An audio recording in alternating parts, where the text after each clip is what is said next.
"Bu, ibu!" teriak Sekar dari dalam kamar. Bu Maya yang sedang sibuk di dapur langsung melempar panci di tangannya. Wanita paruh baya itu segera berlari ke arah kamar putrinya. Nafasnya terengah, tubuhnya bergetar hebat. Keringat menetes di pelipisnya. Bu Maya segera membuka pintu kamar. Matanya melebar. Ia menutup mulut dengan kedua tangannya. Sekar, putri semata wayangnya, duduk di lantai kamar. Ia memegang kepalanya. Jari jemarinya meremas rambut panjangnya dengan kuat. Sesekali, Sekar menarik rambutnya dengan keras. Bu Maya segera masuk ke dalam kamar. Ia duduk di depan putrinya, berusaha menenangkan Sekar. "Ya Allah Sekar, kamu kenapa, Nduk?" tanya Bu Maya dengan suara bergetar karena isak tangis. Sekar memegangi kepalanya yang terasa begitu sakit. Keringat menetes di pelipisnya. "Kepalaku sakit, Bu. Sakit sekali. Tolong aku, Bu," teriak Sekar sambil menarik rambutnya dengan kuat. "Kita ke rumah sakit sekarang ya. Kamu tunggu di sini. Ibu mau cari bantuan dulu," ucap Bu Maya yang langsung berdiri dan meninggalkan kamar. Di luar rumah, suasana desa Karangasem terlihat begitu tenang. Udara dingin seketika menyambut Bu Maya yang baru saja keluar dari dalam rumah. Warga desa sudah mulai beraktivitas seperti biasa. Ada yang berjalan ke arah sawah, anak-anak pergi ke sekolah, dan beberapa wanita berjalan beriringan ke salah satu warung sayur. "Tolong, tolong!" Bu Maya yang sudah berdiri di halaman rumah langsung berteriak nyaring, membuat beberapa orang langsung menghentikan aktivitas mereka. "Aku mohon, tolong putriku!"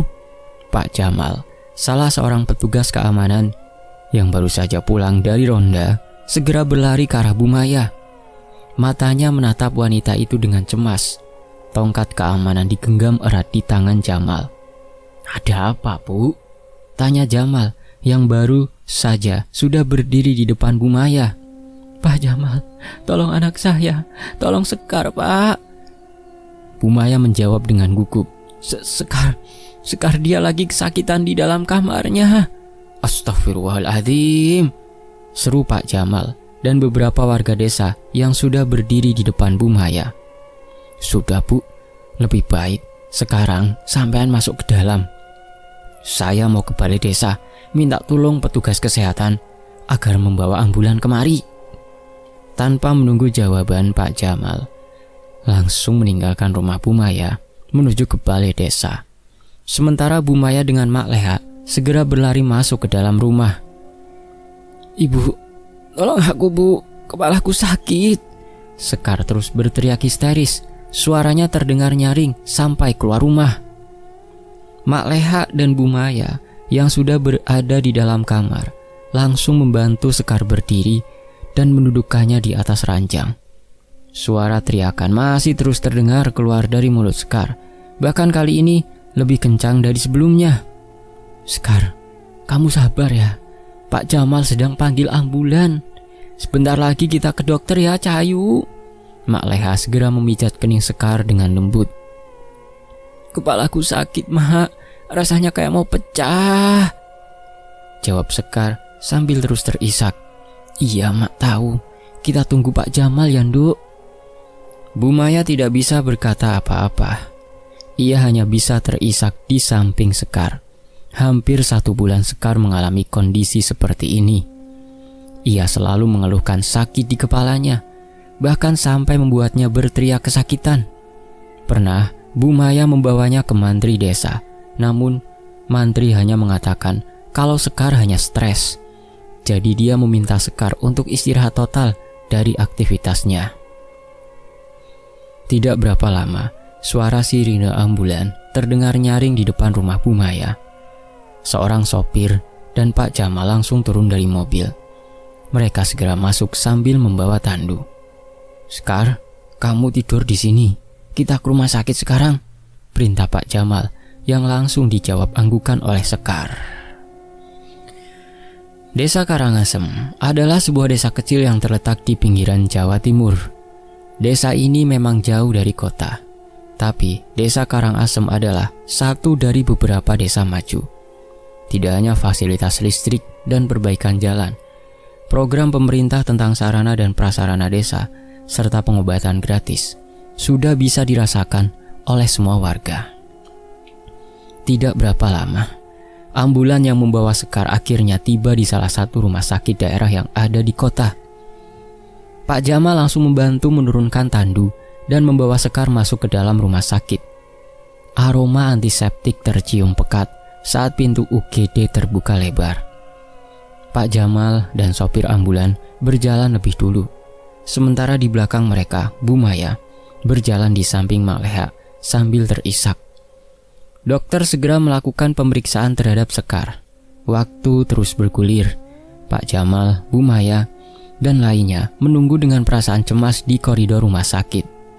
Setelah 1 jam berlalu, seorang dokter akhirnya keluar dari dalam ruang pemeriksaan.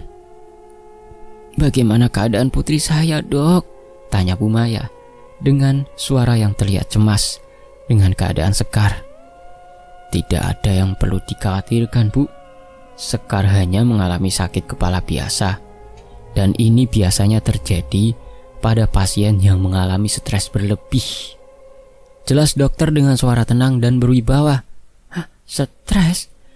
Tapi anak saya kesakitan. Setiap hari dia berteriak kesakitan. Dan dokter bilang hanya stres," pekik Bu Maya. Matanya melebar sempurna. Wanita parubaya itu seperti tidak terima dengan hasil pemeriksaan yang disampaikan oleh pihak rumah sakit. "Maya, tenang dulu. Biarkan dokter menjelaskan tentang penyakit Sekar," ucap Mak Leha, tangannya memegang pundak Bu Maya. Bu Maya menoleh ke arah Mak Leha dengan gerakan refleks, lalu kembali menatap dokter yang masih berdiri di hadapannya. "Tenang gimana aku bisa tenang, Mak? Sementara anakku kesakitan seperti itu. Tapi mereka bilang dia hanya stres dan sakit kepala biasa," teriak Bu Maya. Suaranya terdengar semakin nyaring, membuat beberapa orang yang ada di tempat itu langsung menoleh ke arah mereka. "Iya, emak tahu perasaanmu, tapi kalau kalian gak mau merawat dan memeriksa anakku gak apa-apa. Kami memang orang miskin yang tidak akan bisa membayar kalian. Tapi jangan permainkan kami." Bu Maya langsung menghentikan ucapan Mak Leha.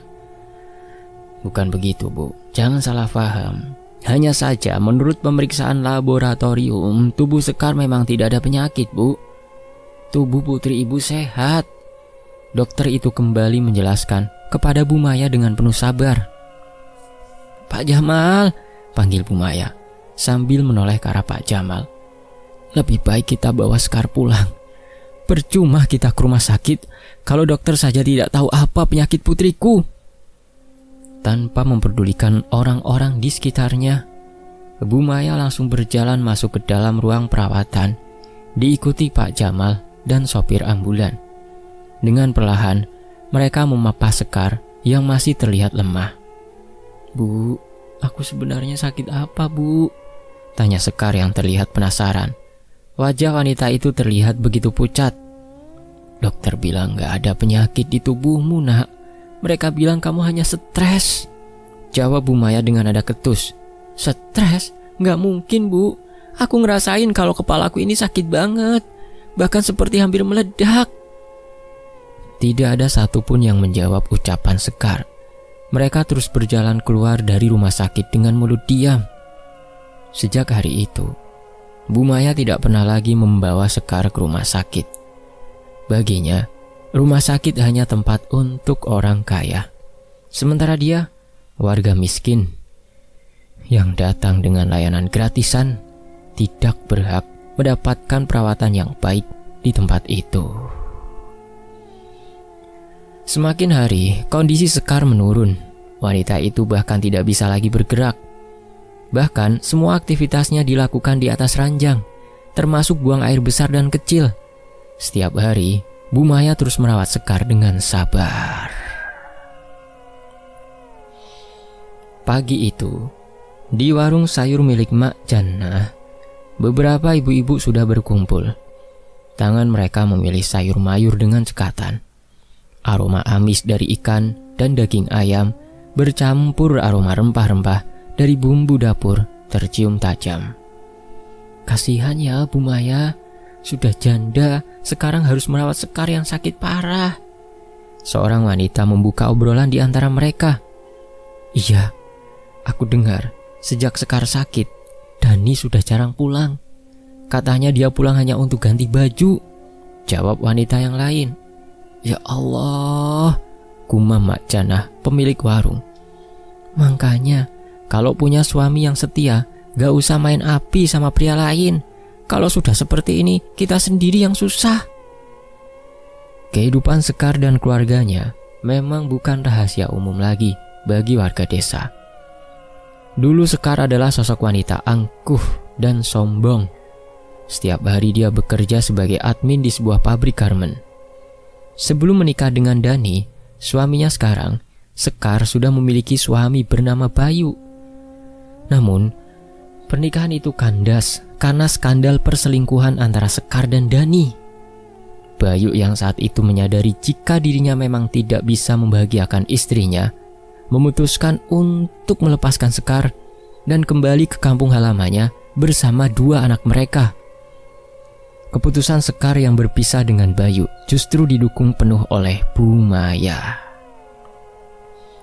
Wanita itu menganggap putrinya bodoh jika masih mau bertahan dengan pria miskin seperti Bayu.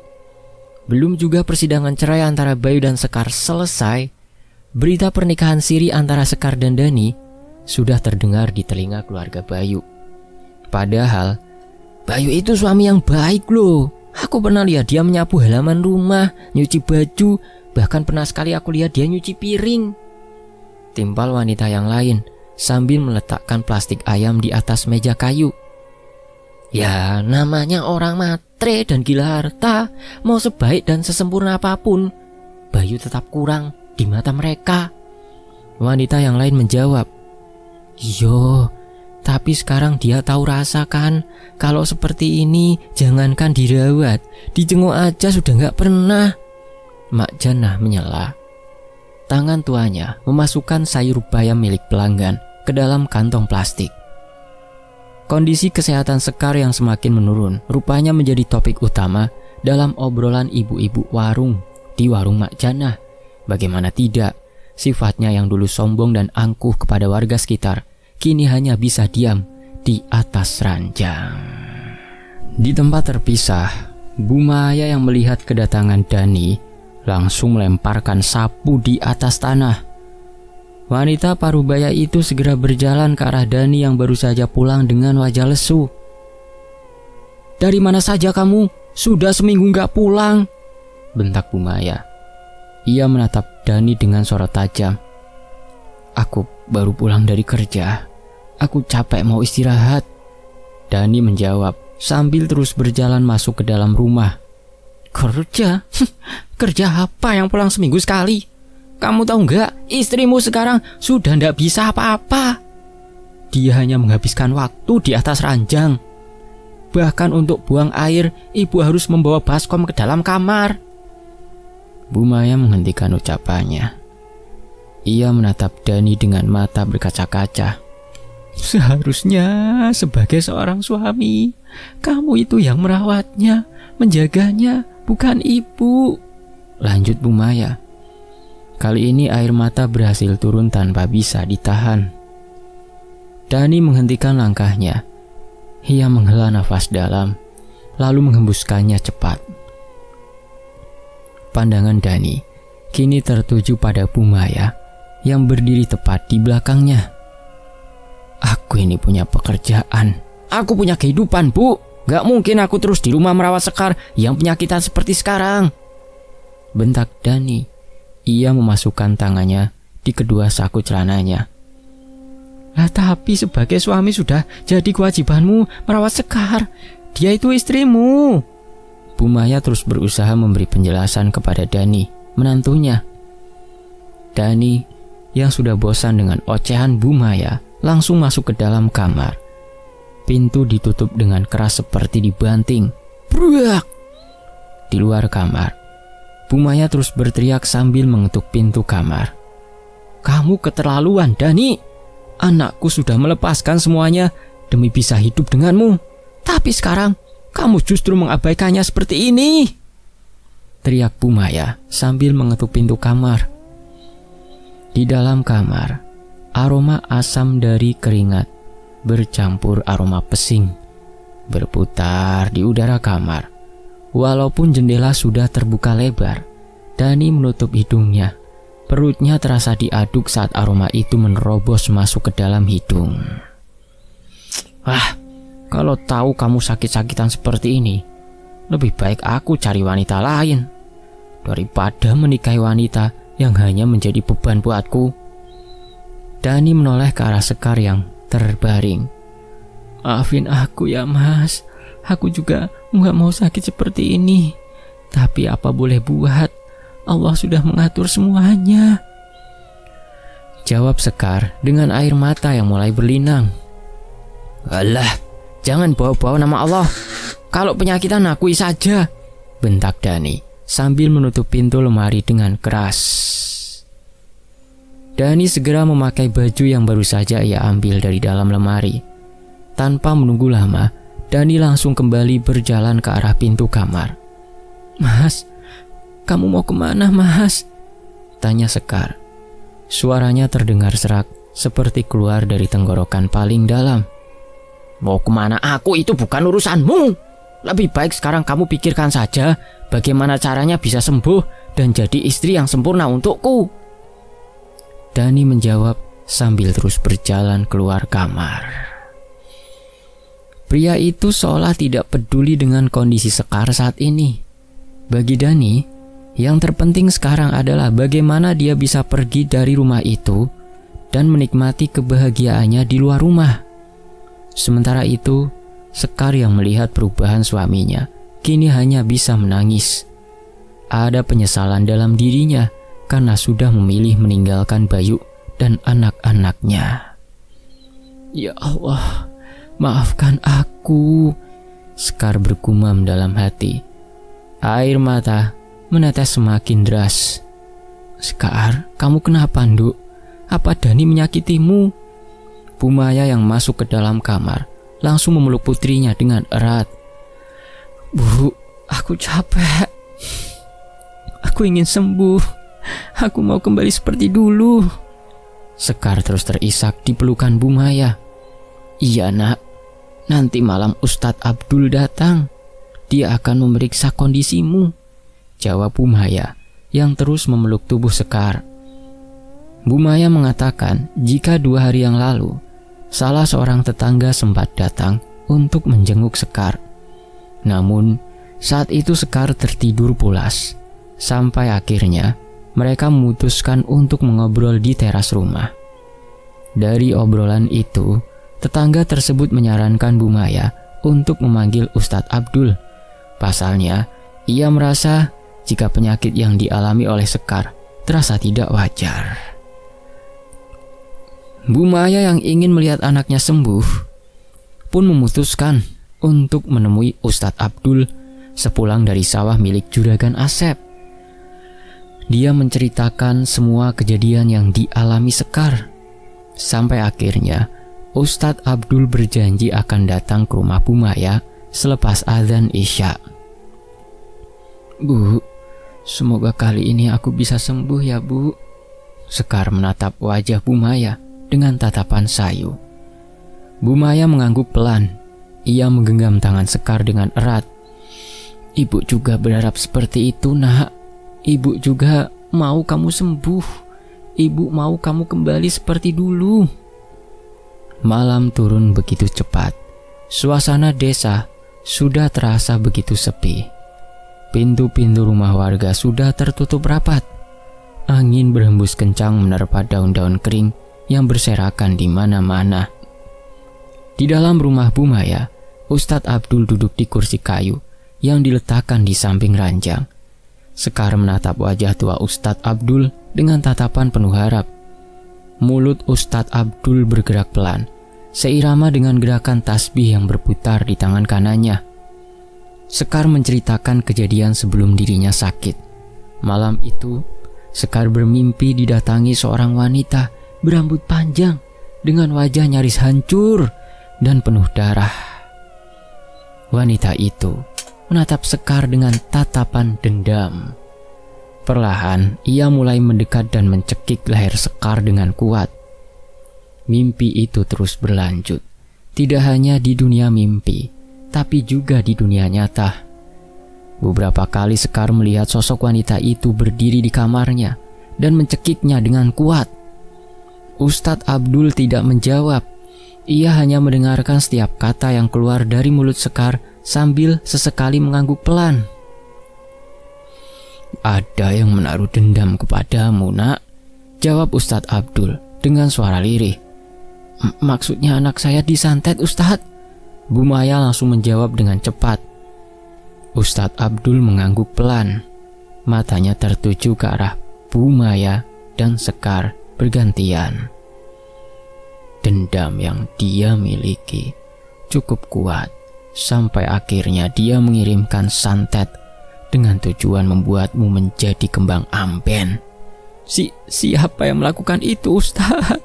tanya Sekar dengan suara bergetar. "Itu tidak penting. Yang penting sekarang kita harus melakukan ruqyah sampai kondisimu benar-benar pulih." Ustadz Abdul menjawab dengan suara penuh wibawa. "Lakukan apa saja yang terbaik, Ustadz. Saya hanya mau anak saya sembuh seperti dulu," ucap Bu Maya yang langsung menggenggam tangan putrinya. Ustadz Abdul mengangguk pelan. Ia langsung membacakan ayat suci Al-Quran. Sekar yang terbaring di ranjang hanya bisa diam. Sampai akhirnya tubuh Sekar tiba-tiba menegang. Wajahnya pucat. Matanya menatap kosong ke arah Ustadz Abdul. "Jangan ikut campur urusanku, Pak Tua." Suara Sekar terdengar serak, seperti dua suara yang ditumpuk jadi satu. Apapun yang berhubungan dengan keselamatan manusia, itu sudah menjadi urusanku. Ustadz Abdul menjawab dengan suara tegas. Matanya menatap tajam ke arah sosok yang bersemayam di tubuh Sekar. "Jangan harap kamu bisa menyelamatkan wanita ini, Pak Tua." Sosok di tubuh Sekar berteriak kencang. Suaranya nyaring memecah keheningan malam. Ustadz Abdul terus membaca doa. Suaranya terdengar lebih nyaring dari sebelumnya. Sampai akhirnya teriakan Sekar berhenti. Kedua matanya terpejam dengan nafas yang mulai lebih tenang dari sebelumnya. Bu Maya mengusap keringat yang menggenang di kening putrinya dengan air mata yang semakin mengalir deras dari kedua matanya. "Sekar, buka matamu, nak. Ini ibu sayang," Bu Maya berbisik tepat di telinga Sekar sambil terisak pelan. Wanita itu tidak merespon. Matanya terus tertutup rapat.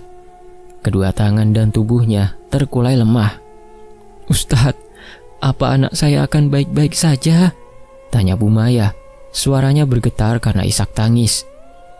"Insya Allah, anak ibu tidak apa-apa. Dia hanya pingsan karena kelelahan," jawab Ustadz Abdul. Suaranya terdengar tenang. "Tapi Ustadz, siapakah yang tega menyakiti anak saya sampai seperti ini? Apa Bayu, mantan suaminya?" tanya Bu Maya yang begitu penasaran dengan siapa dalang dari sakit yang selama ini dialami oleh Sekar, putrinya. "Untuk itu, biar jadi rahasia Allah, Bu. Yang terpenting saat ini, Sekar baik-baik saja." Sebelum meninggalkan rumah Bu Maya, Ustadz Abdul meminta wanita itu untuk membantu Sekar beraktivitas ringan seperti biasa, agar otot-otot di tubuhnya bisa kembali pulih seperti dulu. Ustadz Abdul juga mengingatkan agar Sekar dan Bu Maya mendekatkan diri kepada Allah, karena hanya itu yang bisa membuat manusia terhindar dari rencana jahat orang lain. "Baik Ustadz, saya akan melakukan apa yang Ustadz sampaikan. Terima kasih sudah mau membantu menyembuhkan anak saya," ucap Bu Maya. Tangannya meremas ujung jilbabnya dengan erat. Ustadz Abdul tersenyum tipis. Matanya menatap Bu Maya dengan tatapan tenang. "Itu sudah kewajiban kita sesama manusia. Tapi bagaimanapun juga, pemilik kesembuhan tetap Allah, bukan saya." Setelah beberapa saat, Ustadz Abdul akhirnya meninggalkan rumah tersebut. Sementara Bu Maya langsung kembali ke kamar putrinya. Semalaman wanita parubaya itu tidak dapat memejamkan mata. Ia menggenggam tangan Sekar dengan air mata yang terus mengalir pelan. Sesekali Bu Maya berbisik agar Sekar bisa segera sadar dan kuat dalam menjalani ujian ini. Pagi turun dengan begitu cepat. Matahari baru saja muncul dari balik bukit, disambut oleh suara riuh kokok ayam dari kandang-kandang yang ada di rumah warga. Di dalam kamar, Bu Maya masih menatap wajah pucat putrinya. "Sekar, bangun nak, ini ibu." Maya berbisik lirih di telinga Sekar. Perlahan, kedua mata Sekar terbuka pelan. Sesekali mengerjap, menyesuaikan dengan cahaya yang masuk dari arah jendela kamar. Senyum hangat tergambar di wajah lelah Bu Maya yang sudah begadang semalaman demi memastikan keselamatan putrinya. "Ibu," ucap Sekar. Suaranya terdengar lirih. Bu Maya mengusap lembut kening putrinya. Senyum bahagia terlihat di wajah lelahnya. "Alhamdulillah, akhirnya kamu sadar, nak. Ibu sudah takut karena semalaman kamu tidak sadarkan diri." "Bu, apa yang sebenarnya terjadi? Kenapa tubuhku rasanya capek?" tanya Sekar sambil menggerakkan tubuhnya perlahan. "Sudah, jangan pikirkan apapun dulu ya nak. Yang terpenting sekarang kamu sudah sembuh. Ustadz Abdul minta untuk sering bergerak pelan dan mendekatkan diri kepada Allah," jawab Bu Maya. Ia membantu Sekar bangkit dan duduk bersandar di dinding kamar. Sekar tidak menjawab. Ia hanya mengangguk pelan. Pandangannya kini tertuju ke arah jendela kamar yang sudah terbuka lebar. Bagi Sekar, tidak peduli siapa dan bagaimana mereka menyakitinya. Namun yang terpenting baginya saat ini adalah dirinya sudah sembuh dari sakit yang menggerogoti tubuhnya selama ini. Sejak saat itu, kondisi Sekar semakin hari semakin membaik. Bahkan 1 bulan sejak malam itu, Sekar kini sudah bisa beraktivitas seperti dulu. Setiap hari ia dan Bu Maya selalu berjalan menyusuri jalanan desa untuk sekedar menghirup udara pagi dan menyapa tetangga sekitarnya. Sejak hari itu juga, sosok Dani seolah menghilang dari hidupnya. Sampai suatu hari, seorang wanita dengan menggunakan kursi roda datang menemui Sekar. "Assalamualaikum," ucap wanita itu dengan suara pelan. Matanya menatap ke arah rumah Sekar dengan tatapan rasa bersalah. "Waalaikumsalam," jawab Sekar dan Bu Maya yang baru saja muncul dari balik pintu. "Maaf, ibu dan bak ini siapa ya?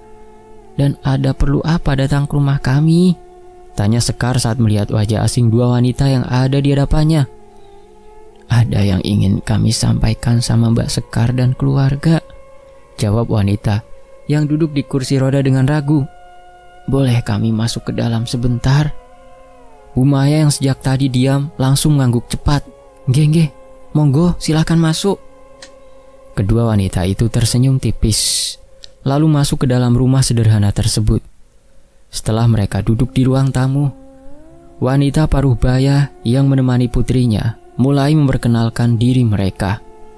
Wanita yang mengaku bernama Bu Endah menceritakan jika putrinya adalah istri sah dari Dani, pria yang saat ini menjadi suami siri Sekar. Winda yang sudah mengetahui perselingkuhan bahkan pernikahan siri antara Sekar dan Dani merasa sakit hati. Sampai akhirnya Winda nekat mengirimkan santet dengan maksud agar Sekar menderita. Namun 1 bulan yang lalu santet itu justru berbalik kepada Winda. Wanita itu mengalami kecelakaan sampai membuat kedua kakinya harus diamputasi. Sekar dan Bu Maya hanya terdiam. Kata-kata yang ingin mereka ucapkan seperti tertahan di tenggorokan. "Jadi kedatangan kami ke sini untuk meminta maaf atas kesalahan yang sudah kami lakukan kepada Sekar dan keluarga," ucap Bu Endah dengan air mata yang sudah berlinang. "Benar Mbak, saya menyesal karena sudah menyakiti Mbak Sekar. Harusnya saya bisa berpikir lebih jernih. Karena bagaimanapun juga, perselingkuhan kalian tidak akan terjadi jika suami saya memiliki kesetiaan." Timpal Windah sambil terisak. "Kamu gak perlu minta maaf. Saya juga salah dalam hal ini. Jika saya bersyukur atas apa yang menjadi milik saya waktu itu, semua ini juga tidak akan terjadi," jawab Sekar sambil tersenyum kaku. "Ngomong-ngomong, Mas Dani sekarang di mana Mbak?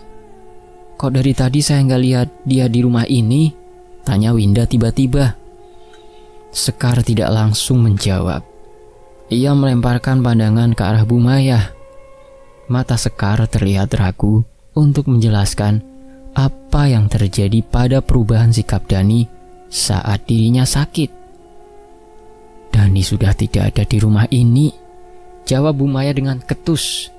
"Sejak Sekar sakit sampai sekarang, laki-laki itu tidak pernah pulang. Aku berharap dia tidak akan pernah kembali ke rumah ini." "Ibu, jangan bicara seperti itu sih. Biar saja, laki-laki keparat seperti Dani pantas dibenci," jawab Bu Maya kesal. "Lihat saja nanti, kalau dia kemari, ibu akan usir dan permalukan dia di depan warga." Suasana hening seketika menyelimuti ruang tamu sederhana itu. Setelah beberapa saat terdiam, Windah dan Bu Endah akhirnya berpamitan pulang. Sekar kini mulai menjalani hari-harinya seperti biasa. Dia tidak memikirkan apakah Dani akan kembali atau tidak. Yang ada di pikirannya adalah bagaimana dia bisa menjadi wanita yang lebih baik dari sebelumnya. 1 minggu kemudian, Sekar dan Bu Maya menemui Bayu di rumah orang tuanya. Selain untuk menjenguk ketiga anaknya, Sekar juga bermaksud meminta maaf atas kesalahannya kepada Bayu dan semua anggota keluarganya. "Mas, aku minta maaf atas semua kesalahan yang aku lakukan selama ini. Aku sudah dibutakan cinta dan ambisi akan kekayaan sampai aku tega meninggalkanmu dan anak-anak." Sekar membuka obrolan mereka siang itu. Bayu tersenyum. Ia mengangguk pelan. "Aku sudah memaafkanmu, bahkan sebelum kamu minta maaf. Sekarang kita memang tidak bisa menjadi suami istri yang baik, tapi paling tidak kita bisa jadi orang tua yang baik untuk anak-anak. Aku janji mulai sekarang aku akan memperhatikan anak-anak. Nanti setiap Sabtu aku akan jemput anak-anak untuk tinggal di rumah ibu." Sekar tersenyum. Ia langsung memeluk salah satu putrinya dengan erat. Sekar berjanji akan mulai merubah sifatnya yang selama ini buruk di mata banyak orang dan berusaha menjadi ibu yang baik untuk ketiga anaknya. Selesai. Terima kasih teman-teman sudah menyimak sampai selesai ya.